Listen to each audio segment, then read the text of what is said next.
일단 지금 증시, 일단 한번 총평 한번 해주시죠. 일단 이제 오늘 장 초반부터는 좀 약보합권으로 좀 계속해서 많이 움직였거든요. 근데 지금도 마찬가지로 좀 약보합 좀 계속해서 지금 움직이고 있는 모습들인데, 일단 뭐 코스피 같은 경우가 좀 개인들만 좀 순매수세를 좀 넣어주고 있는 상황이고, 뭐 코스닥 같은 경우는 기관도 좀 장 초반부터 매수세를 좀 넣어줬었는데, 뭐 지금도 그 기조를 계속 좀 유지를 해주고 있는 모습입니다. 일단 지금 반도체 쪽이나 이제 AI 관련주들, 삼성전자나 뭐 SK 하이닉스 쪽 관련해가지고 그나마 좀 SK 하이닉스가 좀 버텨주고 있는 모습인데, 지금 시가총액 밸류 대비 상위 종목군들이 거듭단지 밀리면서 어느 정도 좀 약보합권의 움직임이 나와주고 있는데, 일단 오늘 좀 대형주가 밀리는 부분들은 일단 공매도에 관련해서 좀 재개 이슈, 아마 이 불안감을 위해서 좀 코스피 쪽으로 좀 자금이 좀 많이 쏠리고 있는 부분들이 아닌가라고 좀 생각을 하고 있습니다. 결국 지금 이제 공매도에 대한 뭐 이야기가 나오는 부분들은 대체적으로 지금 대형주 쪽에서만 공매도로 좀 진행을 할 그런 가능성 여부까지 나온 상황이다 보니까 전체적으로 좀 대형주 쪽에 좀 투심이 좀 악화가 되고 있는 부분이라고 생각이 들고요. 코스닥 같은 경우는 그래도 오늘 HLB가 장중에 그래도 어느 정도 반등은 나와주고 있는 상황이다 보니까 상대적으로 좀 코스닥은 좀 많이 밀리고 있는 모습들은 아닙니다. 일단 이제 HLB 같은 경우가 계속해서 좀 버텨주는 양상들이 나와준다 하게 되면은 뭐 전체적으로 좀 시장 흐름은 나쁘지는 않을 거라고 보고 있는 상황이고, 다만 이번 주가 좀 대형적인 이벤트 이슈들이 굉장히 좀 많은 상황이거든요. 일단 오늘 뭐 MS 빌드 2024가 좀 개최가 되고 있는 상황이고요. 또 내일은 엔비디아 실적 발표가 있고, 그 다음 날에는 또 FMC 의사로까지도 지금 촘촘하게 예정이 되어 있는 상황이다 보니까 일단 반도체 쪽에 대한 투심이 일부 빠져나갈지 아니면 조금 더 들어와 줄지 여부가 좀 증시의 방향성을 좀 잡아주지 않을까, 그렇게 보고 있는 상황입니다. 네. 자, 오늘 관심을 가졌던 HLB, 어떻습니까? 지금 어쨌건, 양봉이라고 말하긴 좀 그런데, 어쨌든 지금 플러스 움직임이 나오고 있는데. 일단 뭐 HLB 같은 경우가 두 번 연속 지금 하한가 달성하고 나서 오늘 좀 반등 기조가 나와주고 있는 모습이거든요. 근데 다만 지금 HLB 측 같은 경우가 라보세라믹 관련해서 신약 허가가 일단 불발이 돼가지고 좀 그에 따른 어떻게 보면 좀 차익 매물이 좀 강하게 좀 실렸다고 좀 생각을 하시면 되시고, 다만 지금 회사 측 같은 경우가 말하는 부분들이 라보세라믹 관련해서 지금 실패가 아니라 좀 지연이 됐다라는 이 사측의 좀 주장 부분들이 일단 어느 정도 투심을 자극을 한다고 보기보다는 지금 바닥권까지 굉장히 좀 많이 떨어진 상황이거든요. 그에 있어서 일단 기술적인 반등 투심이 좀 살아나고 있는 부분들이 아닌가라고 생각을 합니다. 그렇다고 하게 되면 지금 HLB 같은 경우가 뭐 바닥권에서 지금 올라와주고 있는 그런 양상들은 아니고요.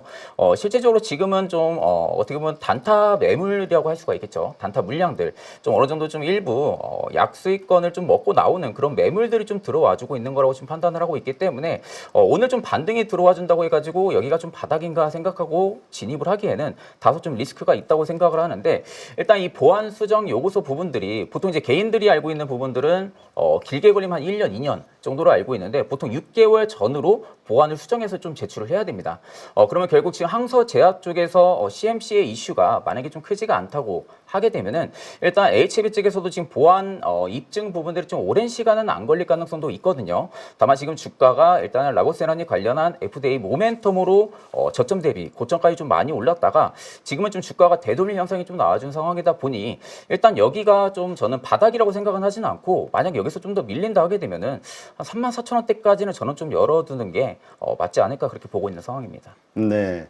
자, 지금, 어떨까요? HLB로 인해서 제약바이오주 쪽의 투심이 좀 헝클어진 거 아니냐라는 시각도 있었고, 별로 영향 없이 갈 종목들은 다 갔다, 뭐 이런 얘기도 있고요. 네네. 일단 이제 HLB 이슈로 인해서 바이오 투심이 확실히 좀 단기적으로는 죽었다고 생각은 하고 있는 상황이거든요. 일단 보통 이 신약 개발 관련주들 같은 경우가 하이 리턴이고 하이 리스크에 대한 리스크적인 부분들을 좀 많이 가지고 있는 상황입니다. 그러다 보니까 일단 일부 이제 개인 투자자분들이 제약 바이오 업종 쪽에서도 좀 많이 들어가는 부분들은 워낙 다른 섹터 대비해서 수익률이 좀 빠르거든요. 상대적으로 뭐 인상에 대한 이슈가 나오게 되면은 뭐 상한가를 가는 경우들도 대다수 좀 존재를 했었던 부분들이 있었다 보니까 일단 내가 빠르게 수익을 볼 수 있는 좀 제약 바이오 업종 쪽으로 좀 많이 몰리는 투심들이 있는데, 이게 이제 상대적으로 어떻게 보면 이제 5대5의 상황이라고 저는 좀 생각을 합니다. 물론 이제 운이 좋아서 정말로 상한가를 맞을 수도 있는 상황인데, 반대로 HLB처럼 어떻게 보면 지금 간암 치료제 부분들도 거의 가능성이 90% 이상까지 또 나왔던 상황이었죠. 그런데 결국 이제 그 가능성 부분들을 반전을 시켜가지고 이렇게까지 지금 하한가로 밀리는 부분들. 그러니까 결국엔 제가 말씀드리고 싶은 부분들은 일단 바이오 투심은 저는 전체적으로는 조금은 죽었을 가능성이 좀 높다고 봅니다. 다만 이제 이번 달 말일이죠. 임상 종양학회가 일단은 남아있는 상황이다 보니까 일단 여기서 유한양이 렉나자 관련한 후기 임상을 좀 발표를 예정을 하고 있는 상황이고요. 또 리가켄 바이오나 뭐 루닉 같은 이런 좀 펀더멘탈 대비 주가가 좀 견조한 기업들의 좀 임상이 모멘텀으로 자극을 하게 된다고 하게 되면은 제약바이오 쪽에 좀 투심은 그렇게 많이는 죽지는 않겠지만 일단 지금은 HLB 이슈가 워낙 강한 상황이다 보니까 그에 의해서 일단은 단기적으로는 좀 투심이 많이 죽어있지 않을까 그렇게 생각을 하고 있습니다. 네. 자, 그리고 오늘 화장품주들의 급등 많이 나왔어요. 네. 네네. 일단 이거는 실적 때문이라고 봐야 될까요? 어떤 이유로 봐야 될까요? 일단 이제 화장품 주들 같은 경우가 앞전과는 좀 달랐던 부분들이 앞전에는 결국 이제 중국향에 대한 매출 비중이 굉장히 좀 많았었거든요. 그런 기업들이. 그런데 최근에 좀 화장품 기업들이 타겟팅을 하는 부분들을 보게 되면은 뭐 북미라든지 뭐 유럽, 동남아 쪽으로 지금 좀 많은 마케팅을 투자를 좀 많이 진행을 하고 있는 상황이거든요. 그러면 결국 지금 중국의 뭐 경기가 개선이 된다라는 이야기도 일단 나와주고 있는 상황이다 보니까 일부 투심이 조금은 자극은 해주고 있고 결국 지금 화장품주들의 개별 기업들이 대부분 실적이 굉장히 잘 나오고 있는 상황입니다. 그렇다고 할 경우에는 결국 지금 세계 쪽에서도 K-뷰티에 대한 인지도가 굉장히 좀 높다라는 부분들로 좀 해석을 해볼 수가 있고 다만 지금 이제 실적 부분들이 좋아질 거라는 그 기대감이 주가에 지금 저는 선반영이 되고 있다고 생각을 하고 있거든요. 물론 지금 실적이 눈높이에 맞게끔 정확하게 지금 찍혀 있는 부분들이지만 여기서 화장품주들이 추가적인 주가 트리거를 이어 나가려면은 앞으로 실적 부분들이 1분기 대비해서 얼마나 더 큰 성장을 해줄 수가 있는지 이 여부가 일단은 주가의 원동력 부분들이 좀 자극을 시켜줄 가능성이 좀 높다고 보고 있는 상황이다 보니까 일단 저는 지금 올라갈 수 있을 만한 화장품 주들의 강한 모습은 좀 많이 올라왔다고 생각을 하고 있고 일단 이제 지금부터는 결국에 외형 성장과 실적 개선에 대한 모멘텀이 얼마나 더 유지가 될지 여부가 저는 좀 주가의 갈림길이 나설 가능성이 좀 크다고 보고 있는데 일단 저는 화장품 주들 지금은 기보유자분들의 좀 영역이라고 생각을 하고 있고요. 또 반대로 화장품주들 중에서 지금 많이 안 간 종목이라 하게 되면은 마녀공장 같은 경우 이런 마녀공장 같은 경우는 일단 저는 신규분들도 충분히 접근이 가능한 기업이라고 생각을 하고 있기 때문에 내가 화장품 쪽에서 지금 아무 종목이 없다 할 경우에는 저는 마녀공장 같은 경우도 충분히 관심을 가질 필요도 있다고 보고 있습니다. 네. 자, 그다음에 그 에코프로 머티 그 블록딜 이슈가 좀 나왔죠. 그러면서 네네. 급락이 나왔는데 어떻습니까? 이 전반적으로 에코프로 관련주들이 좀 빠지는 것 같은데. 네네.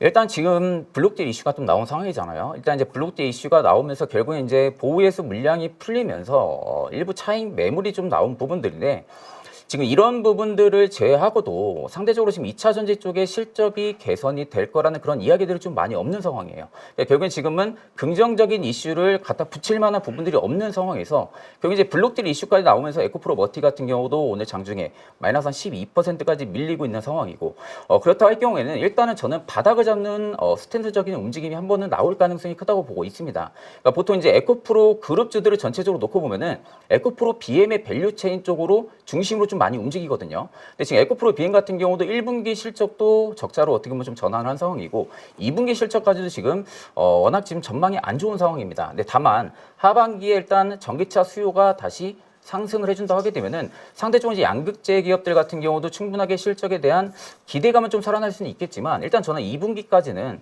에코프로 전반적인 그룹주들 같은 경우가 지금 주가가 좀 올라갈 만한 반등 면모는 굉장히 좀 적지 않나. 근데 반대로 이제 에코프로 같은 경우도 지주사의 성격을 가지고 있는 상황이다 보니까 에코프로 BM이나 뭐 그룹주들이 실적이 돌아서지 않게 되면은 에코프로도 좀 반등 기조가 나와준다고 한들 그 반등 기조가 세진 않을 거라고 보고 있기 때문에 저는 상대적으로 일단 이 블록딜 이슈가 저는 오늘로서는 끝나지는 않을 것 같고요. 일단 며칠 정도는 조금 더 이어질 가능성이 크다고 보고 있는 상황이다 보니까 지금 뭐 바닥이라고 생각하고 매수로 좀 접근하기보다는 저는 일단은 바닥을 잡으러 가는 구간이라고 생각을 하고 있기 때문에 조금 더 빠지는 폭을 체크를 해야 되고 내가 만약에 2차 전지 쪽에 정말 전망을 좋게 보고 좀 긴 호흡으로 가지고 가고 싶다 하시는 분들 같은 경우는 저는 지금 자리도 굉장히 좀 매력적이라고는 보고 있는 상황이거든요. 다만 내가 단기적인 주가가 많이 과대납폭을 보여줬기 때문에 기술적인 반등을 노리고 들어간다고 하게 되면은 저는 아직은 시간적인 요소가 조금 더 걸릴 거라고 보고 있는 상황입니다. 네. 하여튼 이 2차 전지주를 들고 있으신 분들이 힘들다 보니까 네네. 이게 대장주였던 에코프로가 뭔가 좋은 모습을 좀 보여주기를 바라고 있고 그것이 이제 또 2차 전지주의 온풍을 좀 불어넣어주기를 바라는데 참 쉽지가 않네요. 어쨌건 그 2차 전지주 가지신 분들에게 호재가 될 만한 거는 현재로서는 없다라고 봐야 될까요? 일단 그나마 호재라고 하게 되면 관세죠. 일단 이제 미국이 중국 쪽의 전기차에 대한 부분들을 관세를 100%까지 뭐 적용한다라는 이슈가 지금 있는 상황이다 보니까 결국 이제 중국 쪽에 있어서 계속해서 압력을 가하게 되면은 반대로 이제 국내 기업들 같은 경우도 특히 이제 ESS 관련한 뭐 LFP 배터리 관련주들 같은 경우가 저는 일단 반사 수혜를 받을 가능성이 굉장히 좀 크다고 보고 있는 상황이거든요. 결국 이제 중국 같은 경우가 국내 기업들은 이제 삼원계 배터리 쪽에서 굉장히 좀 강한 면모를 보여줬었고 반대로 중국 같은 경우는 LFP 쪽에서 대한 시장에 과점유율을 가지고 있는 기업이 시장입니다. 그런데 이제 이런 부분들이 미국 쪽에서 관세를 100% 적용을 하면서 어떻게 보면 지금 중국을 계속해서 압박을 하고 있는 상황이거든요.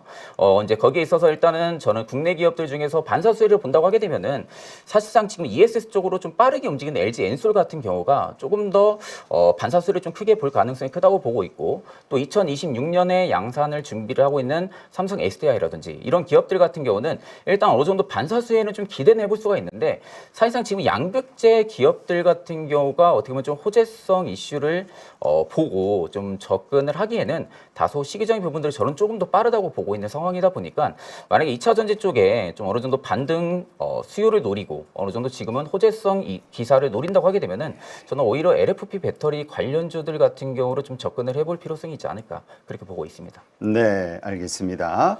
자, 그러면 우리 가족분들 올려주신 그 종목에 대한 고민 잠깐 몇 가지만 다루도록 하죠.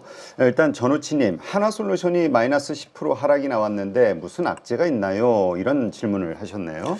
일단 이제 하나솔루션 같은 경우도 오늘 좀 장중에 마이너스 11%까지 지금 밀리고 있는 부분들인데 실질적으로 오늘 지금 프로그램 매도세가 그렇게 강하게 나온 부분들은 아니거든요. 그 전날에 담긴 부분들의 프로그램 매수세가 조금 더 강하게 들어와준 부분들인데 사실상 지금 하나솔루션 같은 경우가 뭐 시간이 길진 않기 때문에 기술적인 관점을 좀 이야기해드리게 되면은 일단 저는 오늘 좀 장중에 밀린 부분들이 반대로 생각을 하게 되면은 신규분들한테 저는 좀 매수 기회를 또 주고 있다고 생각을 하고 있거든요. 일단 지금 중장기 입형을 돌파를 하려다가 지금 돌파를 못한 상황이고 아직까지는 주가가 좀 역배열이 되어 있는 상태죠. 근데 지금 6개월 선의 지지를 받아주면서 오늘은 좀 마감을 해줄 것으로 판단을 하고 있는 상황이다 보니까 저는 일단은 기술적인 요소로만 놓고 보면 다음 거래일에서는 일단 반등은 나와줄 가능성이 좀 크다고 보고 있는 상황입니다. 그렇기 때문에 오히려 하나솔루션 같은 경우는 저는 충분히 없으신 분들은 좀 매수 접근이 가능하다라고 보고 있는 상황이고 아직까지 뭐 중장기에 좀 우하향 채널이 제대로 깨진 부분들은 아니거든요. 최근에 좀 올라와주면서 이 채널을 깨고 새로운 채널을 만들려고 하다가 다시금 지금 밀린 부분이다 보니까 저는 오히려 오늘 밀린 부분들이 일부 가지고 있던 물량들의 좀 차익 매물이라든지 아니면 일부 앞전에 좀 급락이 나오기 직전에 물량을 못 털었던 그런 좀 매물들이 오늘 좀 본전에서 좀 나가는 심리가 좀 강하지 않았나라고 보고 있는 상황이다 보니까 저는 오히려 하나솔루션 같은 경우는 다음 거래일에서는 좀 기술적인 반등이 충분히 나와줄 가능성도 크다고 보고 있는 상황입니다. 네. 자, 그리고 원익홀딩스 무슨 일이 있나요? 주가가 요동친다 이런 질문을 주셨는데 한 19%까지 장중에 올랐다가 윗골이 달고 지금 긴 윗골이 달았네요. 6%대 지금 마감이 돼가는 중인데. 일단 이제 원희홀딩스 같은 경우도 결국 이제 반도체 관련주로 일단은 엮여 있는 상황이긴 한데 최근에 좀 주가가 좀 많이 밀렸던 부분들이 좀 많이 나와줬거든요. 그러다 오늘 좀 어떻게 보면 페르침이라고 하죠. 페르침을 지금 날리면서 오늘은 좀 거래대금들이 좀 증가해준 부분들인데 저는 일단 바닥에서 오늘 들어온 거래대금들 같은 경우는 다소 좀 긍정적으로는 바라볼 수는 있다. 근데 다만 저는 이제부터 좀 시세를 출발을 해주기 위해서는 좀 마지노선에 와 있는 부분들인데 여기서 만약에 조금 더 밀리게 되면은 저는 일단 한 번 더 보합으로 유지를 해줄 가능성이 좀 크다고 보고 있는 상황이거든요. 일단 지금 모든 입형들도 밀집이 되어 있는 상태에서 이게 시세를 이제 분출해 주려고 하게 되면은 거래대금들도 강하게 좀 실려줘야 되는 부분들도 있고 반대로 이제 거래대금들이 강하게 실려주지 않는다고 하게 되면 한 번 더 형 구간에서 박스를 좀 치면서 움직일 가능성이 좀 크다고 보고 있는 상황이거든요.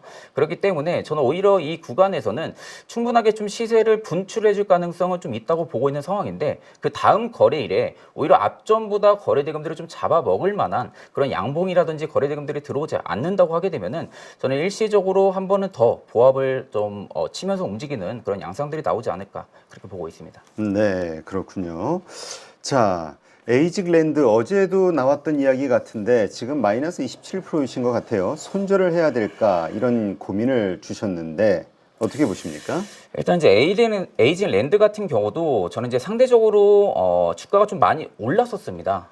일단은 지금 주가가 좀 많이 오른 상황에서 많이 주가가 좀 밀렸던 부분들인데 실제적으로 지금 에이징 랜드에서 지금 하고 있는 부분들이 대만 쪽에서 R&D 센터를 지금 구축을 한다라는 그런 이슈들이 최근에 좀 나왔던 부분들이거든요. 그러니까 결국 이제 기업 같은 경우에 기업 가치로만 놓고 봤을 때는 향후의 성장성은 분명히 나올 수 있는 기업이라고 생각은 하고 있습니다. 다만 지금의 주가가 워낙 그 모멘텀이 강했던 부분들을 좀 빠르게 선 반영을 시켜가지고 에이징랜드의 주가를 좀 많은 펌핑을 좀 일으켰던 부분이라고 생각을 하고 있고 지금 실제적으로 지금 주가는 좀 많이 밀린 부분들이에요. 주가가 좀 많이 밀리면서 일단은 저는 이평들의 좀 밑에까지 좀 많이 밀린 상황이다 보니까 저는 실제적으로 좀 주가가 바닥을 한번 잡으려는 움직임이 좀 나아질 가능성도 좀 크다고 보고 있는데 일단 가장 베스트는 에이징랜드가 지금 4만 원대를 일단은 이탈을 안 하는 게 저는 가장 베스트라고 생각을 하고 있습니다. 만약 4만 원대까지도 이탈이 나온다고 할 경우에는 상대적으로 좀 한 번 더 저가를 좀 강하게 잡아주려는 움직임이 나와줄 가능성이 크거든요. 다만 지금 에이징랜드의 앞으로의 외형 성장폭의 기대감을 놓고 본다고 하게 되면은 충분히 저는 실적이 개선이 될 수 있는 그런 좀 기술력을 가지고 있는 기업이라고 생각을 하고 있기 때문에 지금 구간에서 저는 뭐 분할로 충분히 뭐 대응을 해볼 수도 있고요. 반대로 내가 지금 고점에 물려있다 하게 되면은 저는 일단 뭐 손절로 대응을 하기보다는 4만 원대 조금 가까워지는 가격 부분이 온다고 할 경우에 거기서 저는 좀 추가 매수로 평단을 좀 낮춰가지고 일부 반등이 나올 때 50% 정도 일부 물량을 좀 수익 실현을 하고 나서 나머지 50%를 좀 홀딩한다든지 좀 그런 전략으로 갈 것 같습니다. 네. 자, 대한제당 지금 매수 시점 어떤가 이런 질문을 주셨는데요. 일단 이제 대한제당 같은 경우도 저는 실질적으로 지금 뭐 외식 물가라든지 이제 식품 물가 부분들이 좀 많이 올라와주고 있는 상황이긴 하죠. 네, 그만큼 지금은 외식보다 내식에 대한 수요도 굉장히 좀 강한 상황입니다. 네, 워낙 이제 대한제당 같은 경우가 앞쪽부터 굉장히 강한 상승이 안 나와주고 계속해서 지금 박스권의 흐름들을 유지하면서 움직이고 있는데 저는 일단 주가는 바닥은 잡았다고 생각은 하고 있거든요. 주가가 지금 바닥은 잡았고 결국 이제 실적 부분들도 계속해서 저는 올라와주고 있는 상황이라고 보고 있는 상황이다 보니까 일단 이 바닥 부분에서는 저는 오히려 충분히 신규분들 같은 경우는 접근이 좀 가능하다고 보고 있는 상황이고요. 일단 저는 여기서 대한제당이 올라가기 위해서는 투심을 좀 자극을 시킬 만한 이슈가 분명히 나와줘야 된다고 생각을 하고 있습니다. 근데 다만 지금 대한제당의 좀 개별적인 이슈가 부각이 되는 그런 시점들은 아니다 보니까 실질적으로 주가도 지금 큰 폭으로 움직이는 부분들은 아니고요. 다만 지금 업황에 대한 부분들만 놓고 봤을 때는 대한제당의 좀 실적 부분들도 그렇게 나쁜 기업이 아니다 보니 저는 오히려 지금의 바닥이 잡혔다고 할 경우에는 추가적인 상승이 지금 시점부터는 들어와 줄 가능성이 좀 크다고 보고 있는 상황입니다. 네. 참 어려워요. 주식이라는 게 참 어려워. 이 어떻게 좀 그 물리신 분들 지금 입장에서 어떻게 하는 게 가장 최선일까? 종목마다 다 다르긴 하겠지만 가장 지금 그런 어려운 환경에서 고민하시는 분들께 한마디만 말씀을 드린다고 하면 어떤 말을 드릴 수 있을까요? 사실 지금 시장에서는 가는 종목들만 좀 많이 가는 경향들이 심하거든요. 결국 그만큼 지금 시장에서는 메가 트렌드라고 하죠. 뭐 전선 전력기기 쪽 그리고 뭐 AI 반도체 쪽으로 지금 많은 수급들이 잡혀 있는 상황이다 보니까 일부 이런 종목들을 안 가지고 있으면 지금 그만큼 좀 소외도 많이 되고 있었던 그런 시장이라고 생각을 하고 있습니다. 다만 지금 뭐 화장품 쪽도 움직이고 있는 모습이고요. 또 최근에 게임 쪽도 게임 관련주들 같은 경우도 좀 많이 움직였던 부분들만 놓고 보면은 섹터에 좀 순환매를 분명하게 이루어지고 있다고 보고 있습니다. 다만 내가 좀 반도체 쪽이나 혹은 전선 전력기기 쪽에 좀 포트의 비중이 없다고 할 경우에는 저는 오히려 지금도 포트 비중을 조금은 일부 이동을 시키는 게 지금 시장에 어떻게 보면은 파동을 탈 수 있다고 생각을 하고 있거든요. 다만 내가 지금 포트를 가지고 있는 것이 워낙 좀 많이 물려 있다고 해가지고 이걸 계속 가지고 가고 있고 뭐 일부 대응도 안 하고 있다가 그럴 경우에는 시장이 계속해서 올라올 때도 내 종목이 못 올라오는 경우들이 굉장히 좀 많습니다. 그러면 그만큼 소외성에 대한 부분들이 더욱더 가치를 좀 부각이 좀 될 가능성이 크다고 보고 있는 상황이다 보니까 저는 일단 지금은 좀 자를 만한 종목들은 일부 좀 자르고 현금 비중을 좀 확보를 해가지고 저는 오히려 지금 시장의 트렌드가 아마 올해 내내는 좀 유지가 될 가능성이 저는 좀 크다고 보고 있는 상황이거든요. 그렇기 때문에 이 트렌드에 지금 맞춰서 입성을 해도 저는 뭐 크게 큰 폭으로 좀 낙폭보다는 오히려 좀 수익을 볼 수 있는 그런 부분들이 조금 더 크다고 보고 있는 상황이다 보니까 지금은 시장 트렌드에 맞춰서 따라가는 게 저는 좀 합리적이라고 보고 있는 상황입니다. 네, 알겠습니다.